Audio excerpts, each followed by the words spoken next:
Hello ಎಲ್ರಿಗೂ ನಮಸ್ಕಾರ. Pro kabaddi season 11ಗಾಗಿ option ನಡೆದಿರೋದು, ಹಾಗೆಯೇ ಯಾರ್ಯಾರು ಯಾವ ತಂಡಕ್ಕೆ ಹೋಗಿದ್ದಾರೆ ಅನ್ನೋ ನಾಲೆಜ್ ಎಲ್ಲರಿಗೂ ಈಗಾಗಲೇ ಗೊತ್ತಿರುತ್ತೆ. ಸೊ ಪ್ರೋ ಕಬಡ್ಡಿ ಸೀಸನ್ 11 ಯಾವಾಗ ಸ್ಟಾರ್ಟ್ ಆಗುತ್ತೆ ಅಂತ ಇನ್ನೂ ಗೊತ್ತಿರಲಿಲ್ಲ.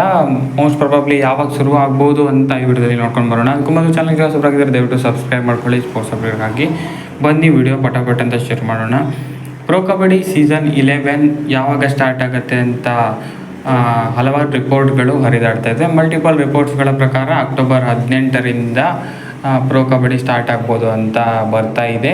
ಸೊ ಯಾಕಂದರೆ ಮುಂದೆ ಹಲವಾರು ಕ್ರಿಕೆಟಿಂಗ್ ಇವೆಂಟ್ಸ್ಗಳು ಹಾಗೆಯೇ ಬೇರೆ ಬೇರೆ ಇವೆಂಟ್ಸ್ಗಳು ಇರೋದ್ರಿಂದ ಅದರ ಜೊತೆ ಕ್ಲ್ಯಾಶ್ ಆಗುತ್ತೆ ಅನ್ನೋ ನಿಟ್ಟಿನಲ್ಲಿ ಮೊದಲೇ ಸ್ಟಾರ್ಟ್ ಮಾಡ್ಬೋದು ಅಂತ ರಿಪೋರ್ಟ್ಸ್ಗಳು ಹರಿದಾಡ್ತಾ ಇದೆ. ಇವಾಗ ಅಕ್ಟೋಬರ್ 18ರಿಂದ ಸೊ ಕಬಡ್ಡಿ ಆ್ಯಕ್ಷನ್ ಆರಂಭವಾಗ್ಬೋದು ಅಂತ ಮಲ್ಟಿಪಲ್ ರೆಕಾರ್ಡ್ಸ್ ಹೇಳ್ತಾ ಇದೆ. ಅಫಿಷಿಯಲ್ ಅಂತೂ ಅಲ್ಲ ಇದು, ಸೊ ಅನ್ಅಫಿಷಿಯಲ್ ಅಂತಲೇ ಹೇಳ್ಬೋದು. ಸೊ ಮಲ್ಟಿಪಲ್ ರಿಪೋರ್ಟ್ಸ್ಗಳ ಪ್ರಕಾರ ಅಕ್ಟೋಬರ್ 18 ಸ್ಟಾರ್ಟಿಂಗ್ ಡೇಟ್ ಅಂತ ಹೇಳ್ತಾ ಇದ್ದಾರೆ. ಇದು ಮತ್ತೊಮ್ಮೆ ಹೇಳ್ತೀನಿ, ಅಫಿಷಿಯಲ್ ನ್ಯೂಸ್ ಅಲ್ಲ, ಕನ್ಫರ್ಮ್ ಆದಮೇಲೆ ಮತ್ತೆ ಅಪ್ಲೋಡ್ ಮಾಡ್ತೀವಿ. ಇದು ಟೆಂಟೇಟಿವ್ ಡೇಟ್ ಅಷ್ಟೇ, ಸೊ ಹೇಳೋಕ್ಕೆ ಬರಲ್ಲ, ಚೇಂಜ್ ಆದರೂ ಆಗ್ಬೋದು. ಸೊ ಆ್ಯಕ್ಚುಲಿ ಮೊದಲೇ ಶುರು ಮಾಡ್ತಾರೆ ಅಂತ ಹೇಳ್ತಾ ಇದ್ದಾರೆ, ಯಾಕಂದರೆ ಕ್ರಿಕೆಟಿಂಗ್ ಇವೆಂಟು ಹಾಗೆಯೇ ಅದು ಇದು ಇವೆಂಟ್ಗಳು ಬರೋದ್ರಿಂದ ಕ್ಲ್ಯಾಶ್ ಆಗುತ್ತೆ ಅನ್ನೋ ನಿಟ್ಟಿನಿಂದ ಸ್ವಲ್ಪ ಬೇಗನೆ ಸ್ಟಾರ್ಟ್ ಮಾಡ್ಬೋದು ಅಂತ ಅನಿಸುತ್ತೆ.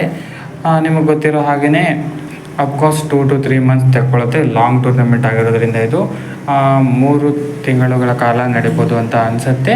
ಸೊ ಅಕ್ಟೋಬರಿಂದ ತಗೊಂಡ್ರೆ ನ್ಯೂ ಇಯರ್ ಒಳಗೇ ಸೀಸನ್ ಮುಗಿಯುತ್ತೆ. ಸೊ ಹಾಗಾಗಿ ಆ ಥರ ಶೆಡ್ಯೂಲ್ ಮಾಡ್ಬೋದು ಅಂತ ಬರ್ತಾ ಇದೆ. ನೋಡೋಣ ಏನಾಗುತ್ತೆ ಅಂತ. ಸೊ ಅಫಿಷಿಯಲ್ ಬಂದಮೇಲೆ ಕನ್ಫರ್ಮ್ ಮಾಡ್ತೀನಿ. ಇದಾಗಿತ್ತು ವಿಡಿಯೋ. ಹೆಚ್ಚಿನ ವಿಡಿಯೋಗೆ ಸಬ್ಸ್ಕ್ರೈಬ್ ಮಾಡ್ಕೊಳ್ಳಿ. Thank you.